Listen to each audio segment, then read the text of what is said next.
harus dikelola demi rakyat, bukan demi segelintir kelompok manusia Indonesia. Hilirisasi akan kita perluas, lapangan kerja akan kita ciptakan, nilai tambah harus kita maksimalkan, dan nilai tambah itu harus tetap berada di tanah air kita, Indonesia. Critical mineral ini menjadi penting sekali untuk mendukung era transisi energi ya. Jadi untuk pengembangan beberapa. Nah, yang paling penting bagaimana? Yang paling penting bahwa ketika transformasi critical mineral itu ada, nah di sini yang harus dilihat yaitu net benefit dari aktivitas ekonomi.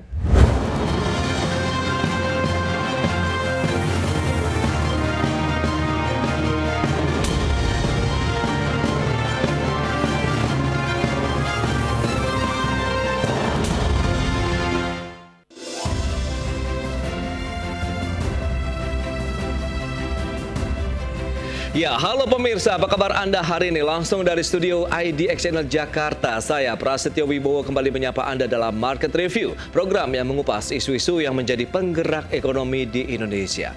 Live streaming kami bisa Anda saksikan juga di idxchannel.com dan langsung saja kita mulai Market Review selengkapnya.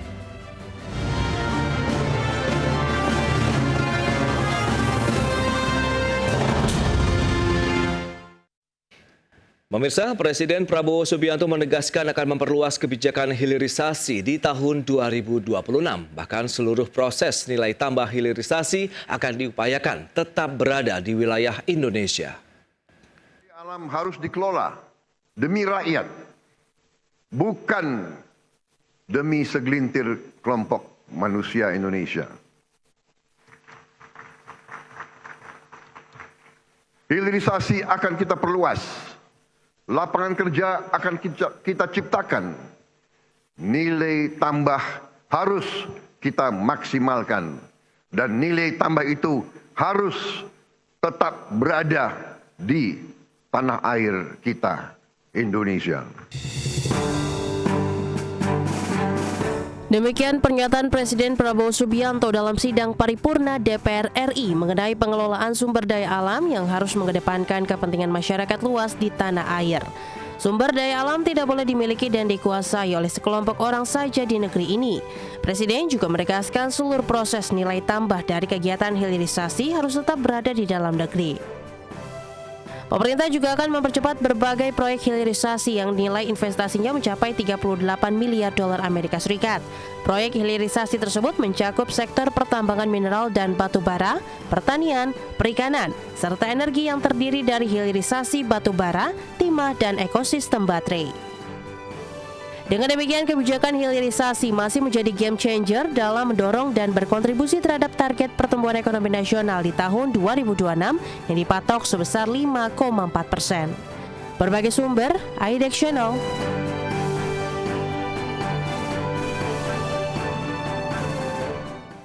Baik pemirsa, untuk membahas tema kita kali ini, pemerintah perluas hilirisasi dan nilai tambah di tahun 2026. Kita sudah tersambung melalui Zoom bersama dengan Bapak Hendra Sinadia, Direktur Eksekutif Indonesia Mining Association. Kemudian juga sudah bergabung Pak Yayan Satyakti, pengamat ekonomi energi dari Universitas Padjadjaran. Langsung saja kita sapa ini. Halo Pak Hendra, apa kabar? Alhamdulillah kabar baik. Terima kasih Mas Pras atas undangannya. Baik, terima kasih juga atas waktu yang disempatkan. Pak Yayan, apa kabar Pak? Alhamdulillah kabar baik Mas Persyo. Terima kasih juga nih atas undangannya. Terima kasih juga atas waktu yang disempatkan ini Pak Yan. Sebelum membahas lebih jauh ini Pak Hendra mungkin bisa mereview terlebih dahulu seperti apa sih saat ini kebijakan-kebijakan di investasi khususnya di sektor pertambangan begitu. Apakah memang sudah sesuai juga dengan harapan dari pelaku usaha atau seperti apa nih Pak Hendra? Iya, pertama-tama kita perlu pahami dulu bahwa untuk dari perspektif penambang ya, perusahaan pertambangan ya, kewajiban peningkatan nilai tambah melalui pengelolaan dalam negeri atau banyak sekarang nomenklaturnya hilirisasi itu udah berjalan bagus ya. Sejak larangan ekspor diberlakukan, sekarang tidak ada lagi ya ekspor mineral mentah, semua harus diolah dalam negeri. melalui pengolahan dan pemurnian dalam negeri diproses, diolah menjadi intermediate product atau barang baku untuk industri hilirnya. Nah, jadi berbicara hilirisasi, tentu saja dari sisi penambang itu yang memasok bahan baku yang nanti digunakan oleh industri hilirnya ya. Oke. Hilirnya itu tentu beragam ya, bermacam-macam tergantung komoditasnya. Jadi secara umum dari perspektif penambang, hilirisasi sudah berjalan bagus, investasinya berkembang. Yang sekarang menjadi tantangan kita bersama ke depan adalah bagaimana membangun industri hilirnya yang dapat menyerap lebih banyak lagi hasil olahan atau hasil pemurnian dari komoditas pertambangan yang telah berjalan secara bagus saat ini. Baik, itu ya. Sudah oke ekosistemnya, kemudian bagaimana meningkatkan lagi berarti dari sisi produksi, produsen-produsen di bidang hilirisasinya begitu ya, sehingga bisa menyerap pasokan-pasokan bahan baku yang sudah disampaikan atau dilakukan oleh penambang. Nah, Pak Yayan sendiri melihat bagaimana kalau kita lihat dengan kondisi investasi, kemudian bicara mengenai sektor pertambangan begitu, apakah memang ya masih menjadi andalan juga nih dari pemerintah begitu, Pak? Oke, jika kita lihat ya, ini mungkin memang bahwa downstreaming industri itu, kalau misalkan kita lihat itu tidak hanya dari critical minerals ya, tapi yang menjadi perhatian utama, yang pertama adalah oil and gas refining, kemudian ada coal gasification dan kemudian critical mineral, kemudian juga ada petrochemical, dan kemudian juga ada biodiesel. Nah, kemudian di sini yang menjadi perhatian bahwa oil and gas refining itu mungkin yang paling signifikan untuk meningkatkan ketahanan energi ya. Dan di sini diharapkan bahwa proyek refinery development yang ada di wilayah Balongan dan Balikpapan itu segera dieksekusi dan itu harus cepat selesai. Kemudian juga mengenai coal gasification terutama untuk LPG ya. Untuk yang GME project itu harus segera dieksekusi karena ini bisa akan meningkatkan ketahanan energi dan juga meningkatkan khususnya aksesibilitas dan juga meningkatkan itu ruang fiskal kita ya, sehingga nanti akan ada penambahan ataupun ruang fiskal sehingga kita akan memperoleh efisiensi fiskal. Kemudian dari sisi petrochemical ini mungkin yang penting ya, sementara ini kan sudah ada misalkan seperti Lotte Chemical dan kemudian Chandra Asri, ini juga harus dikembangkan juga dan harus segera dieksekusi terutama untuk pengembangan industri. Dan kemudian juga yaitu mengenai biodiesel. Nah, ini biodiesel perlu untuk diperkembangkan juga dan juga harus segera dieksekusi karena kalau misalkan kita melihat dengan kondisi geopolitical tension yang katakan global energy market tahun depan itu masih agak terlihat uncertain, Trump trade war itu masih tetap terjadi, kemudian juga geopolitical reliance kita ini misalkan karena kita cenderung teknologinya itu ke arah Tiongkok dan kita lihat bahwa pasar khususnya sektor energi dan juga sektor mineral di luar ini masih belum jelas ya. Dan kemungkinan ada slowdown, nah sehingga pemerintah harus bisa mengantisipasi terhadap kemungkinan-kemungkinan yang terjadi, katakan demand yang turun, kemudian juga masalah prediksi harga, baik yang energi khususnya berhubungan dengan fosil maupun yang dengan critical mineral, dan yang paling penting yaitu mengenai climate and trade pressure. Artinya ada isu-isu ESG yang sebetulnya itu merupakan peluang yang bisa ditangkap oleh pemerintah Indonesia khususnya di critical mineral. Kalau misalkan kita ingin melakukan international trade intensity. Nah, tetapi kalau misalkan peluang ini tidak bisa kita pakai, maka itu akan hilang kesempatan itu. Oke. Nah, Pak Hendra, tadi sudah disampaikan begitu Presiden Prabowo begitu tahun depan hilirisasi masih akan menjadi fokus utama juga dari pemerintah begitu dengan perluasan akan dilakukan termasuk menciptakan lapangan kerja di dalamnya. Menurut Anda lagi-lagi bicara mengenai sektor pertambangan, hilirisasi ini masihkah menjadi game changer begitu dari Indonesia di tahun ini kemudian tahun depan bahkan mungkin sampai dengan tahun-tahun berikutnya, Pak Hendra? Iya, tentu saja dengan kebijakan ini mendorong pengembangan sektor hilirnya ya. Kalau lihat berbagai komoditas, misalnya nikel yang berkembang cukup bagus, ini mendorong tumbuhnya investasi untuk sektor yang lebih hilir lagi. Misalnya baterai perkusor, untuk komponen EV baterai, kemudian industri hilirnya yang lain ini berkembang. Jadi game changer memang hilirisasi dari kebijakan pertambangan ini mendorong tumbuhnya industri-industri hilir yang melipat gandakan, dan ini yang sesuai dengan arah kebijakan yang dirancang dari awal. Jadi sejauh ini memang game changer untuk perekonomian itu didorong oleh hasil dari pengolahan pemurnian atau hilirisasi dari komoditas pertambangan kita, khususnya mineral. Oke, berarti memang masih memiliki kans yang cukup besar begitu ya untuk bisa mengeksplorasi lagi, meningkatkan lagi nilai tambah dari sektor pertambangan kita untuk mendorong produksi-produksi bahan-bahan turunannya ya lah, kalau kita bicara mengenai bahan baku yang sudah disampaikan oleh Pak Hendra tadi. Baik, kita akan bahas lebih jauh, mengingat juga pemerintah akan menggeber lagi, bahkan mewujudkan ada 38 miliar dolar Amerika Serikat begitu proyek hilirisasi. Kita bahas di segmen berikutnya. Kita akan jeda sebentar Pak Hendra dan juga Pak Yayan. Dan pemirsa, kami akan segera kembali usai pariwara berikut ini.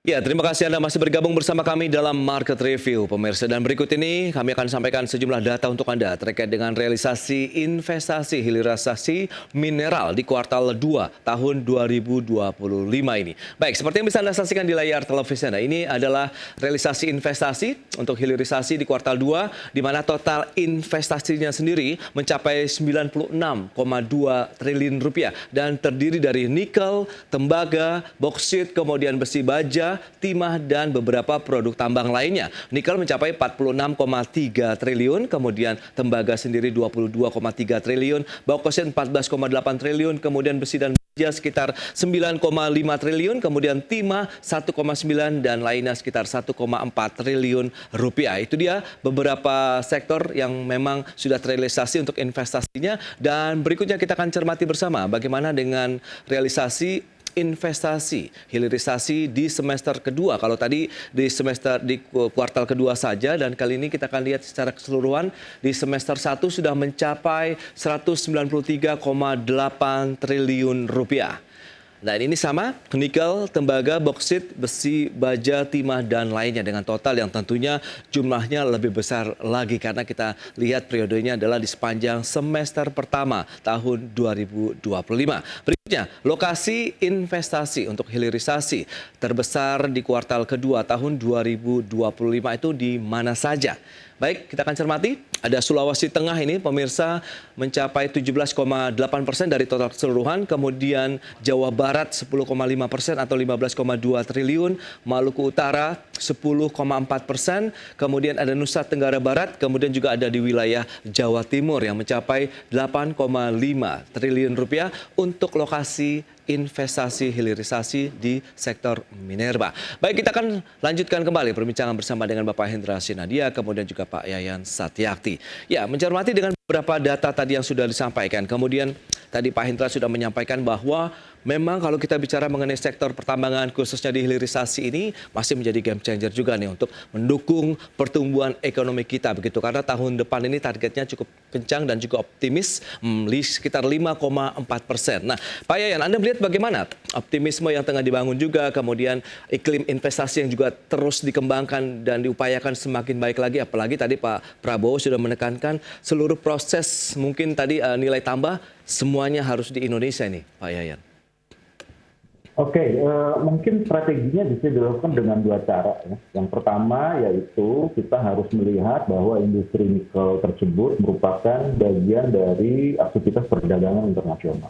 Oke. Nah, kalau misalkan kita menginginkan bahwa perdagangan internasional, artinya bahwa produk tersebut itu akan kita jual dan kemudian akan memperoleh nilai tambah sehingga mampu untuk memberikan pendapatan bagi negara, baik itu pajak ekspor, royalti, dan lain-lain. Nah, tetapi untuk tapi yang harus diingat bahwa nikel ataupun critical minerals itu mengalami ataupun sumber daya yang habis. Jadi dia exhaustible resource. Okay. Jadi dia akan mengalami deflasi. Nah, sehingga dalam jangka panjang kita harus melihat bahwa ketika misalkan nilai tambah itu meningkat, Nah, ini harus seiring dengan nilai manfaat dari habisnya sumber daya yang hilang tersebut. Nah, ini mau digunakan kemana arahnya? Apakah misalkan hanya untuk pajak saja atau misalkan digunakan untuk hal yang lain? Nah, yang kedua bahwa critical minerals ini selain sebagai katakan untuk meningkatkan pendapatan pemerintah melalui international trade ataupun value added global, ya. Nah, kemudian yang kedua bahwa critical minerals itu dijadikan sebagai salah satu ukuran untuk meningkatkan transisi energi kita. Oke. Artinya apa? Artinya bahwa misalkan seperti kita punya nikel, ya, kemudian juga ada aluminium dan lain-lain. Nah, sumber daya tersebut itu digunakan sebagai alat pemicu ataupun trigger, misalkan untuk sistem storage. Nah, kita kan belum memiliki kebijakan yang efektif ya, bagaimana misalkan dari renewables masuk ke pasar on-grid market atau misalkan electricity market, itu dengan misalkan storage system yang baik. Nah, sementara yang kita sekarang andalkan itu ya, itu yang mungkin itu hanya berbasis pada industri otomotif. Nah, sehingga apa? Sehingga demand creation dari critical minerals ini itu dijadikan sebagai modal, sebagai alat untuk transisi energi ke depan, itu sebagai green industrial transformation. Nah, green industrial transformation ini itu melihat dari sisi mulai hulu, kemudian juga hilir, ya antara dan juga hilir, sehingga pengembangan transisi dari critical minerals itu akan searah dengan peningkatan multiplier effect dan peningkatan nilai tambah dari sisi industri, struktur industri yang ada di Indonesia. Nah, kalau misalkan masing-masing critical minerals ini tidak menciptakan atau pemerintah belum mewadahi dari sisi industri antara dan sisi akhir, maka kita akan kehilangan sejumlah potensi ataupun kesempatan. Yang pertama apa? Bahwa sumber daya tersebut itu hanya akan habis dijual, sementara nilai tambahnya itu tidak ada. Nah, sementara nilai tambah untuk green industrial transformation ini, misalkan untuk transisi energi ataupun yang berhubungan dengan clean energy investment, karena kan clean energy investment tanpa menggunakan misalkan seperti critical mineral juga agak repot ya. Misalkan ingin membangun electric vehicle tanpa ada baterai, tanpa ada nikel, ya sama aja. Misalkan di sini, sehingga kita melihat bahwa accessible resources itu digunakan dan dilimpahkan untuk apa? Untuk menunjang terhadap katakan sustainable energy ataupun sustainable growth kita di masa depan. Nah, kalau misalkan kita tidak memikirkan seperti itu dengan baik, maka sumber daya kita ini akan habis, manfaatnya itu tidak mampu dimaksimalkan, dan ini tidak akan memberikan apa yang diinginkan oleh Pak Prabowo. Nah, sehingga yang seperti dikatakan oleh Pak Prabowo itu selalu critical mineral, kemudian clean energy investment, kemudian juga investasi. Nah, potensinya ada. Nah, sehingga kalau misalkan critical mineral itu sebagai game changer dan itu diberikan sebagai new expanding economic katakan growth, saya kira itu potensinya sangat. Baik, nah Pak Hendra, lantas sebenarnya tantangan yang masih dihadapi kalau memang nanti ada perluasan dari hilirisasi di Indonesia, kemudian tadi bisa sampaikan ini adalah memang komoditas yang akan habis begitu. Bagaimana supaya kita bisa seiring sejalan begitu pada saat pemanfaatannya, kemudian kita juga bisa mendapatkan manfaatnya tidak hanya untuk jangka yang pendek, tapi yang berkelanjutan juga begitu Pak Hendra?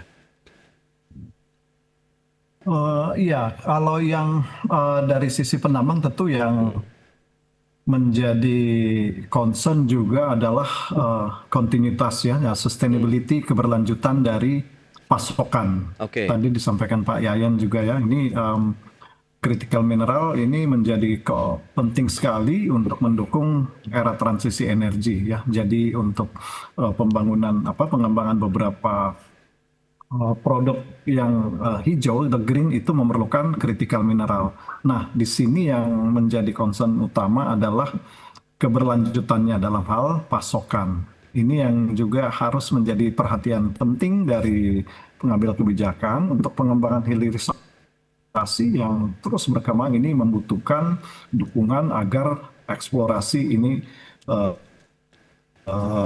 bisa meningkat ya. Nah, kalau berbicara perluasan, tentu saja perluasan dalam hal ini adalah pengembangan dari pohon industri yang akan menyerap komoditas-komoditas mineral yang diolah. Sejauh ini dari mineral strategik yang berkembang, tadi data-datanya sudah disampaikan oleh ADX, itu ada tembaga, nikel, timah, kemudian juga bauksit juga.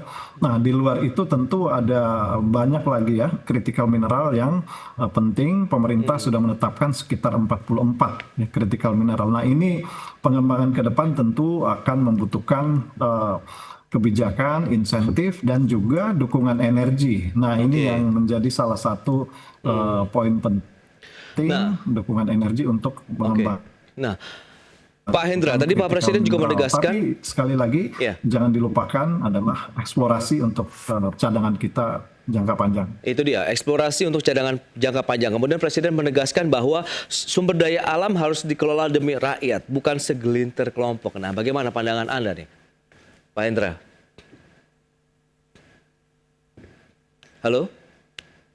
Pak Hendra? Iya, tentu saja apa yang dilakukan oleh kegiatan penambangan saat ini tentu akan ujungnya adalah bagaimana memberikan manfaat buat negara, masyarakat, dan juga semua stakeholders ya. Jadi apa yang disampaikan oleh Bapak Presiden tentu itu merupakan penegasan bahwa kegiatan penambangan ini harus benar-benar memberikan manfaat ya dirasakan oleh masyarakat. Dan kita lihat tadi manfaatnya antara lain investasi terus berkembang, penciptaan lapangan pekerjaan, ekonomi kita bahkan ditopang ya sebagian besar oleh komoditas mineral dan batu bara. Ini yang menjadi penting. Nah, sekarang tinggal bagaimana pesan dari Bapak Presiden itu kegiatan penambangan dilakukan secara memperhatikan prinsip-prinsip keberlanjutan sehingga dampak lingkungan atau dampak masyarakat bisa diminimalkan sehingga negara, masyarakat bisa mendapatkan manfaat yang lebih besar.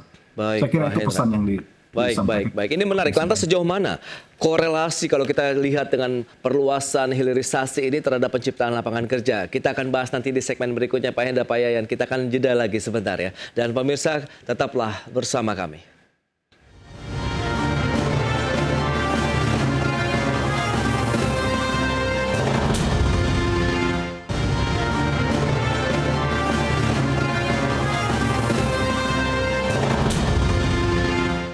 Baik, kita lanjutkan kembali perbincangan bersama dengan Bapak Hendra Sinadia, Direktur Eksekutif Indonesia Mining Association, kemudian juga Bapak Yayan Satyakti, pengamat ekonomi energi dari Universitas Padjadjaran. Nah, Pak Yayan, tadi sudah disampaikan bahwa memang eksplorasi sektor pertambangan harus benar-benar dihasilkan kebutuhannya, tujuannya adalah untuk ke masyarakat, begitu dalam artian kemaslahatan bersama. Nah, lantas bagaimana kalau kita tarik dengan sisi penciptaan lapangan kerja, job creation begitu yang ditekankan juga oleh Pak Presiden. Apakah perluasan hilirisasi juga akan seiring sejalan dengan penambahan lagi penciptaan lapangan kerja baru di Indonesia begitu, Pak Yayan? Ya, oke. Ini memang pertanyaan yang susah gampang ya. Gampangnya bahwa setiap ada ekspansi ekonomi, nah itu pasti akan menciptakan, katakan ada job creation. Nah, tetapi di sisi lain bahwa ketika misalkan bahwa ada suatu transisi, yaitu suatu ekonomi itu akan turun ya, dan kemudian juga dia akan yang lain itu berkembang, nah itu akan ada job destruction. Artinya akan ada sejumlah tenaga kerja yang hilang diselingi dengan jumlah tenaga kerja yang tercipta. Nah, yang paling penting bagaimana? Yang paling penting bahwa ketika transformasi critical mineral itu ada, nah di sini yang harus dilihat yaitu net benefit dari aktivitas ekonomi. Nah, net benefit aktivitas ekonomi itu berarti kita menghitung dengan baik, yaitu bagaimana ketika misalkan perekonomian itu mampu ya, katakan kalau misalkan kita lihat kondisi saat ini mungkin sekitar bisa 200.000 ya, atau misalkan 250.000 tenaga kerja itu bisa diciptakan. Tetapi di sisi lain ketika misalkan proses transisi energi atau misalkan critical mineral itu mampu untuk menggantikan sejumlah industri, atau kalau menurut saya sih alangkah baiknya itu sebagai new economics ya. Jadi new economics itu berarti dia melalui transisi energi dan kemudian dia mampu untuk menciptakan tenaga kerja baru dibandingkan dengan kalau misalkan dia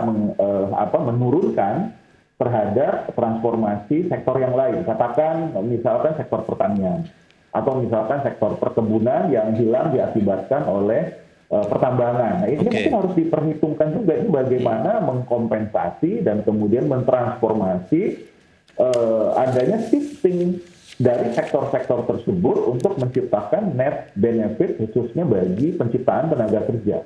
Karena kalau misalkan 250.000 tambahan di sektor critical mineral, tetapi sektor perkebunan dan pertanian itu misalkan berkurang sebanyak 300.000, berarti itu kan ada negatif net ya.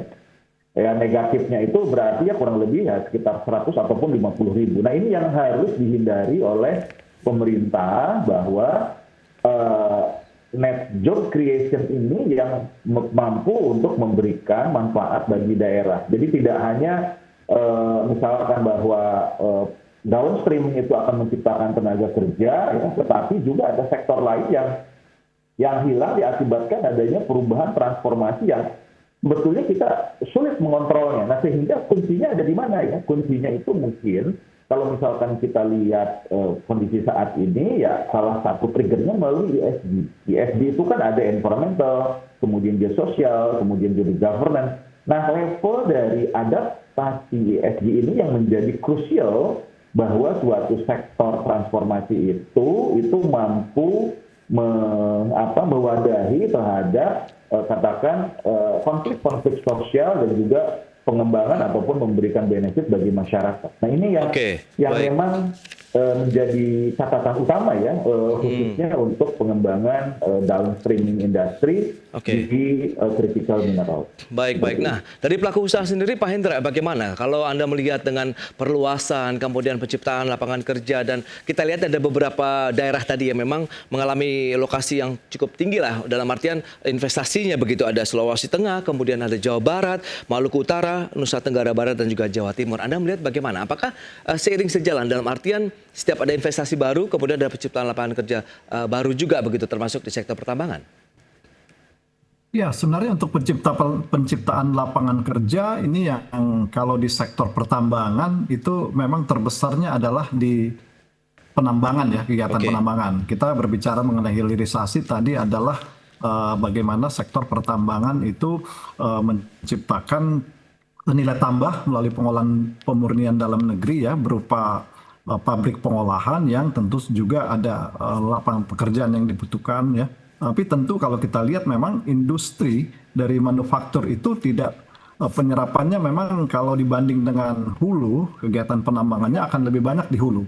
Nah ini tadi yang saya sampaikan di awal bahwa eksplorasi ini menjadi sangat penting ya karena kita berbicara hilirisasi bukan berbicara 5-10 tahun tapi panjang ke depannya 20-30 tahun bahkan lebih karena industri yang menyerap komoditas hasil pengolahan pemurnian ini terus berkembang.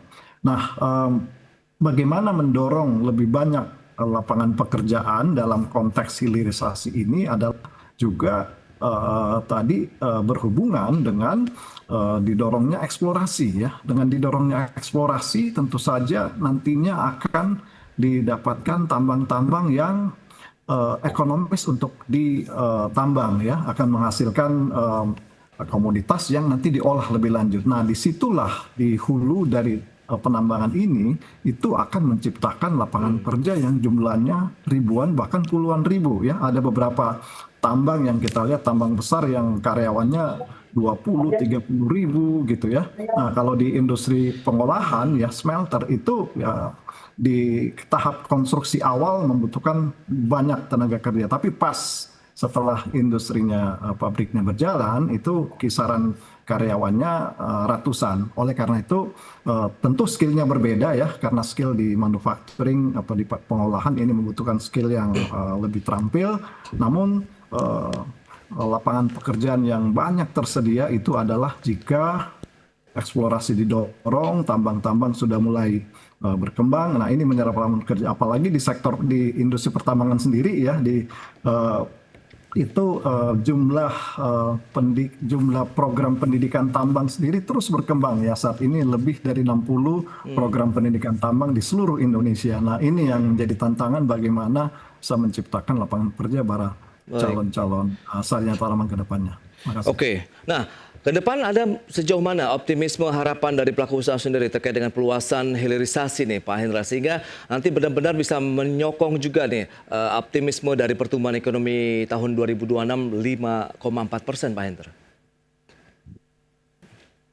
Iya, tentu kita tetap optimis ya dengan sinyal yang jelas disampaikan oleh pemerintah bahwa hilirisasi akan menjadi salah satu tumpuan harapan. Oleh karena itu juga kami tetap optimis jika peluang yang di depannya ini cukup banyak, apalagi kita memiliki critical mineral yang sangat dibutuhkan di era transisi energi.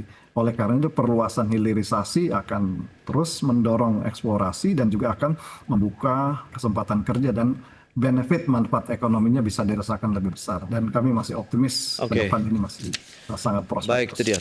Optimisme juga nampaknya juga tengah berlangsung begitu ya saat ini di sektor pertambangan nasional, apalagi tahun depan ada perluasan, dan semoga tadi dari sisi kebijakannya masih tetap kondusif, iklim investasinya juga semakin ramah, kemudian hasilnya yang benar-benar dirasakan manfaatnya terhadap masyarakat luas begitu, penciptaan lapangan kerja, peningkatan kesejahteraan masyarakat juga dari Sabang sampai Merauke. Baik, Pak Yayan, kemudian Pak Hendra, sayang sekali waktu terbatas. Terima kasih banyak atas informasi, update, dan juga insight yang sudah disampaikan kepada pemirsa IDXL pada hari ini. Selamat melanjutkan aktivitas Anda kembali. Salam sehat. Sampai berjumpa kembali. Pak Hendra, Pak Yayan, terima kasih. Ya, sama-sama.